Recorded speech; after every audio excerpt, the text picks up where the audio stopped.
Hello everyone, আসসালামু আলাইকুম। আজ ফ্রাইডেতে ছিল লাঞ্চের সময়ে বকের মাংস, তারপরে কুমড়ার পাতা, তার সাথে মিষ্টি আলুর পাতা দিয়ে মজাদার শাক, তারপরে আলু ও পটলের ভাজা, তারপরে ছিল শসা, তার সাথে ছিল দেশি মোরগের মাংস, ছিল এখানে রসমালাই। তো শুরু করা যাক আজকের ভিডিও। প্রথমেই আমি সাদা ভাত নিয়ে নিলাম। বরাবরই সাদা ভাতটা আমার ভীষণ ভালো লাগে, আর আমার পছন্দের একটা জিনিস হচ্ছে লেবু। লেবুটাকে প্রথমত আমি ভাতের সাথে মিক্সড করে নিই, যেন লেবুর রসটা এখানে পাওয়া যায়। তো যেমনটা বলছিলাম, একটা চমৎকার শাক এখানে আছে, কুমড়ার পাতা দিয়ে, মিষ্টি আলুর পাতা দিয়ে এই শাকটা মূলত রান্না করা হয়, খুবই টেস্টি। এইটার রেসিপি কিন্তু আমি নেক্সট কোনো ভিডিওতে দিব।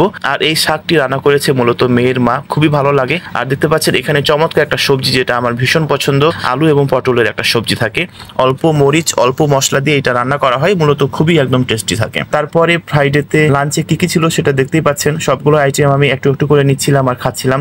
বলতে চাই, বকের মাংস প্রথমত আছে, আর বকের মাংস নিয়ে একটা ঘটনা আছে। তো কিভাবে বকের মাংসটা পেলাম সেই ঘটনাটা নেক্সট কোনো ভিডিওতে বলবো। তার সাথে ছিল দেশি মুরগির মাংস, আর মেয়ের জন্য পাঠানো হয়েছিল দেশি মোরগের অল্প কিছু পরিমাণে মাংস। তো দুপুরে তো খাচ্ছিলাম, এটা ভীষণ ভালো লাগছিল। মূলত এত কিছুর আয়োজন, আজকে বাসায় গেস্ট এসেছিল, আমার বোনের শাশুড়ি মানে আমার মা, তার সাথে আমার ভাগনা এবং ভাগ্নি, সবাই এসেছিল। তার জন্যই মূলত আজকে এত কিছু আয়োজন করা হয়েছিল। আসলে বাসায় যখন গেস্ট আসে তখন স্পেশাল কিছু খাবার থাকে, যেটার জন্যই মূলত ভাবছিলাম যে এই ভিডিওটা আপনাদের সাথে শেয়ার করি, আশা করছি উপকৃত হবেন। তো আপনিও ফ্রাইডে স্পেশাল শুক্রবার বলে কথা, তাছাড়া আপনি দুপুরের মেনুতে কোন কোন খাবারগুলো রাখেন সেটিও আপনি আমাকে বলতে পারবেন। আর দেখতে পাচ্ছেন আমি প্রথমত বকের মাংস নিচ্ছিলাম, একটু সবজি নিচ্ছিলাম, শাক নিচ্ছিলাম, দেশি মুরগির মাংস নিচ্ছিলাম, সবগুলো একটু একটু করে আইটেম ছিল। কিন্তু আরো একটা মজার বিষয় হচ্ছে যে শসা নিয়ে এসেছিলাম, শসা ভুলেই গেছিলাম কাটতে, ফ্রিজে সেটা রেখে দিয়েছিলাম।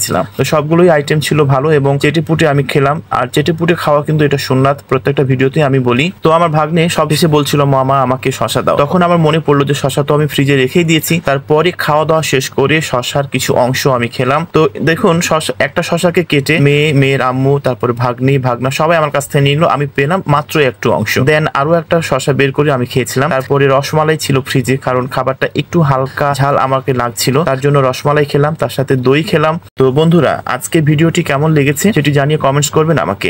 আশা করছি সবাই ভালো থাকবেন, আর দেখা হবে অন্য কোনো ভিডিওতে। ততক্ষণ পর্যন্ত আমাদের সঙ্গে থাকবেন আর আমাদের সাথে থাকবেন। এখন থেকে নতুন নতুন ভিডিও পেতে আমার পেজটিতে ফলো দিয়ে আমার পাশে থাকার জন্য সবাইকে অনুরোধ করছি।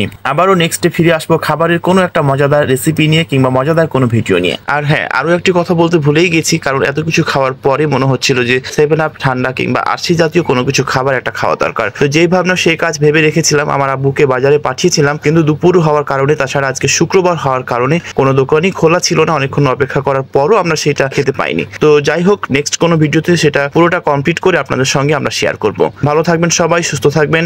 আজকের মতো এই পর্যন্তই। আল্লাহ হাফেজ।